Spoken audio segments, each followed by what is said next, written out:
Assalamualaikum, kawan-kawan.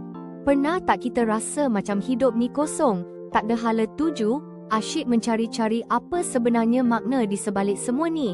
Dalam kesibukan dunia, ketenangan tu kadang rasa macam mustahil nak dapat.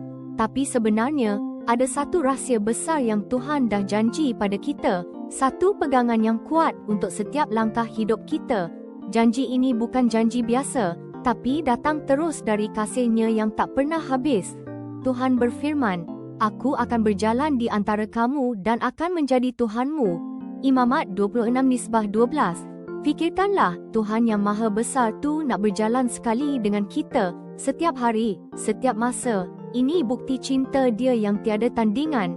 Bila kita pilih jalan-Nya, hidup kita akan dipenuhi dengan berkat melimpah ruah, kedamaian jiwa, dan arah tujuan yang sangat jelas. Jadi, mari kita buka hati, terima kasih-Nya, dan jalani hidup yang penuh makna ini bersama Dia.